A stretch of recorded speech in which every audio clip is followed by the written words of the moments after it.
Hello Kaiju fans, welcome back to the Kaiju World Order. My name is MM, and today we are going to be talking about Toho. Specifically, Toho's very questionable choices when it comes to releases, what they allow, what they don't allow, and so on and so forth.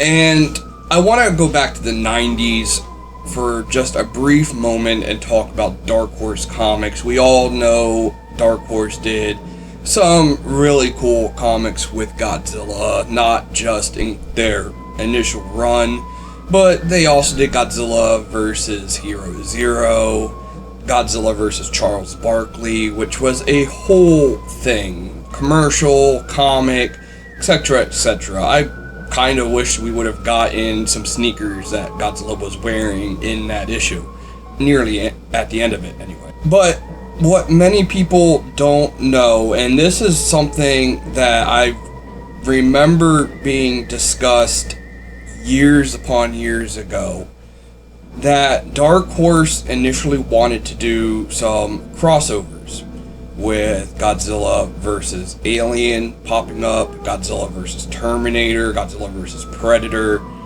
and Toho shot all these down. Why?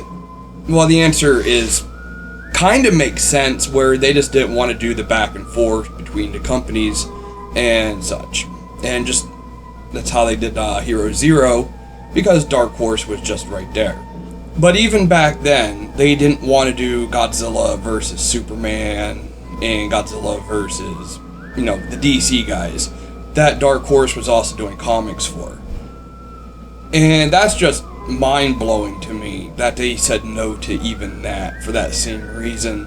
And supposedly another reason was because Toho was not a big fan of Godzilla fighting human-sized heroes like he did back in the 1970s Marvel comics.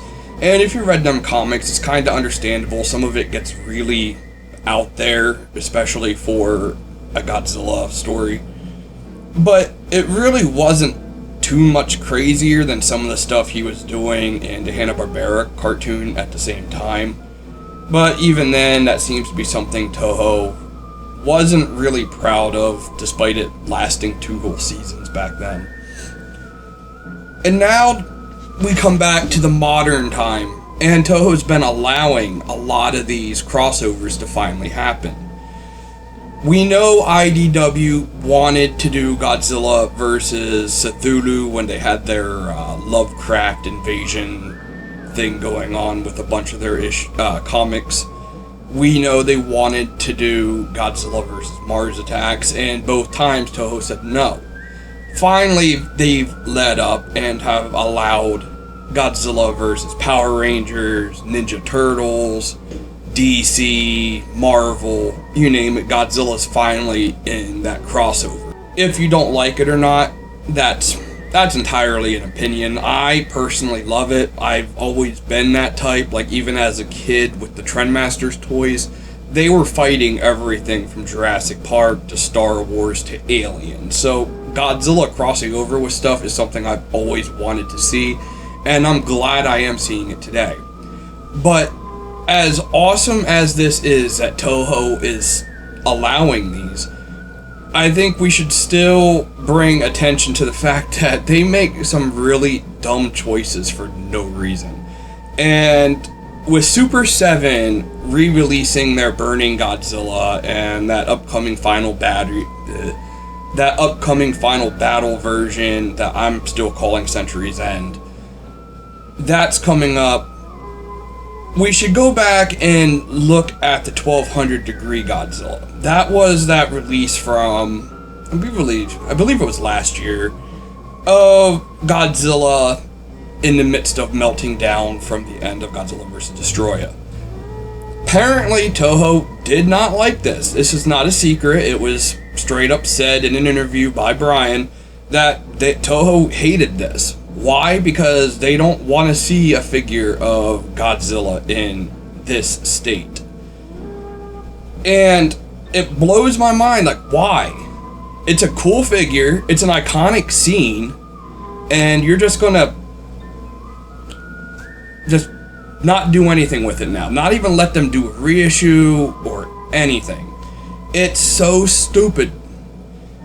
To top it off, this is something that is not confirmed, but it is very, very much plausible that Chris Mowry lost his job at the Toho LA office in charge of Toho's North American products or whatever. Lost his job because Toho did not like this, and apparently he didn't get their blessing to get this made. What? This company is so out of touch with the collectors and the fans, despite the fact that they're trying their best with the Monsterverse and their own movies, catering to both sides of the fandom, that like their dark and serious films and their more goofy, lighthearted films. And as a Godzilla fan, I love them both. And it just blows my mind that they don't allow that figure. I don't know if they're not even allowing the -1 end scene Godzilla to be a figure, because I mean, it's even more graphic than the Godzilla vs. Destroy a Meltdown scene. And it's just a shame because they're such cool scenes and they look great on the shelf, especially if your shelves are filled with your typical Godzilla figures that everybody has. It's just a neat little thing. Plenty of other characters have these type of figures. We have figures of like Darth Vader with battle damage. There's dozens of Terminator ones, Alien figures, Predators, you name it. There's figures of these like highly battle damaged. Toho doesn't like it for some reason.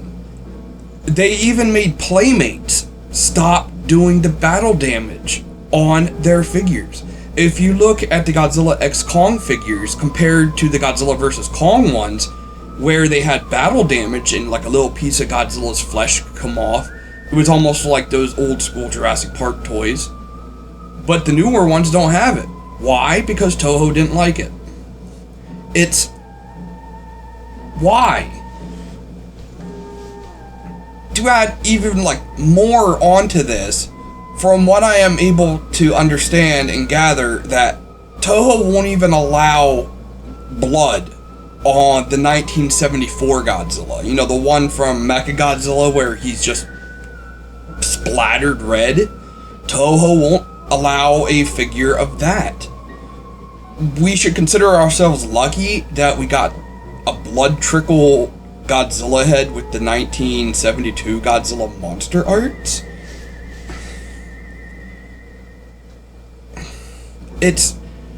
I guess we're never gonna get that broken jaw Anguirus from Mechagodzilla either. That'd be something I'd love to also have on my shelf. It's a cool,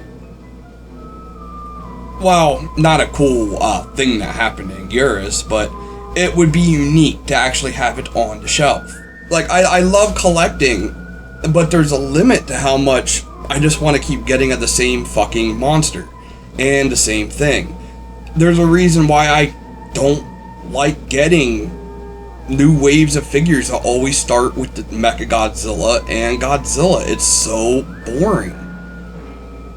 And when you think that Toho can't get any dumber with some of their choices, we then find out that Super 7 wanted to do a blue -1 Godzilla. They're doing blazing -1 Godzilla, and it looks cool. I already have the Heisei one. I don't need two of these with the same exact color scheme, but I would have gotten a blue one.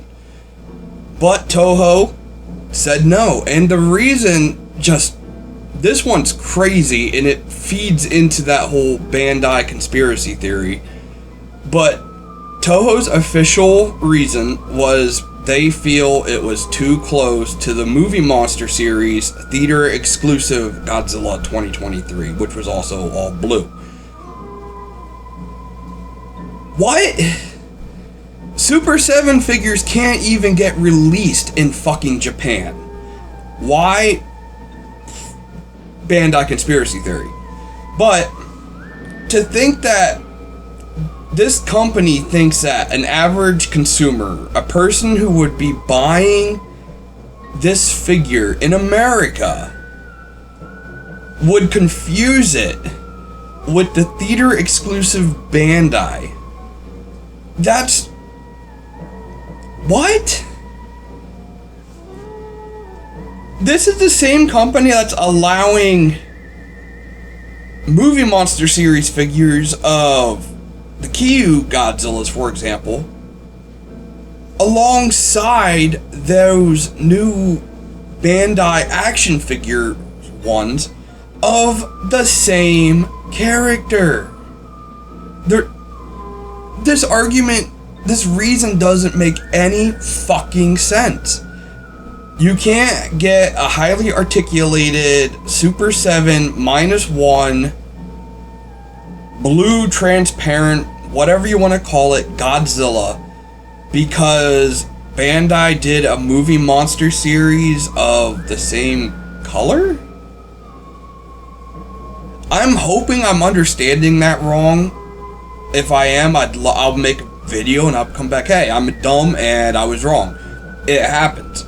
But that excuse just blows my mind. It's already bad enough that we're not going to see the reactor glow 1200 degree Godzilla that was officially designed and ready to go by Kyle Wadugia, I don't know, Kyle the Wampa. Sorry, Kyle, your last name is almost impossible to pronounce. But this thing looked awesome. I'm going to keep it up on screen here for a bit more. This is something I would love to have, and I have the NECA Reactor Glow Godzilla. I would kill to have this thing.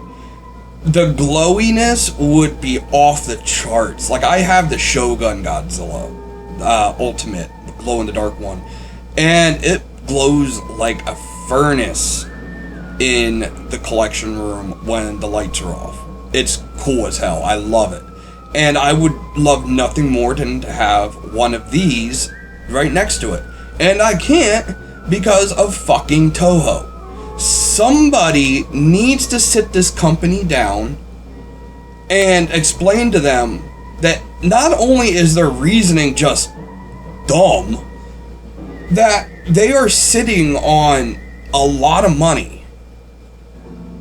Companies like Marvel and DC have cashed in on stuff like zombies and more violence, more gore, and it sells. It does.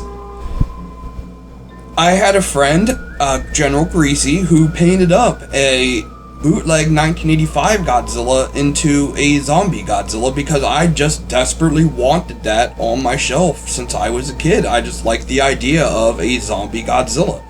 Just like I would buy a zombie Ghidorah or a zombie Destroyer. Or it doesn't even have to be stuff like that.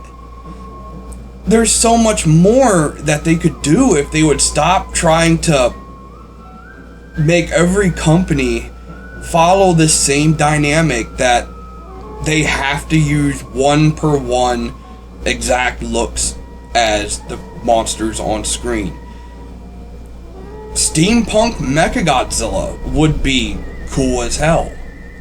I would love a Biolante that's based on different plants other than roses. Or King Caesar as more of a golem. But we're never going to get these figures. We can't even get a Super Cyborg Godzilla because Toho doesn't want gore.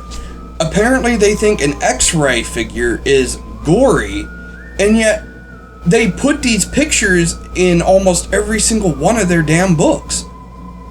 So we can't get a figure of it, but we can see it in a book, but it's okay if we do Mechagodzilla. What? It's just mind-blowing. I wanted to do a video on this just to address it and just vent some of my own frustrations since finding out about the whole thing with the -1 blue Godzilla, which was just the final straw for me. So, some of this may have not have been supposed to get out, some of it probably has, but yes, Toho, do better, please. Start making smarter decisions. You're on the right path with allowing the crossovers and all the more fun, goofier stuff that we're getting. It's why I'm still a fan. I love Godzilla, man. I want more. And this limitations, or whatever you want to call it, that Toho has put on companies is just, it's ridiculous and it's stupid. And yeah, until next time, Kaiju fans, peace out. And you know the drill. Minya, take it away. Zilla says you should like and subscribe.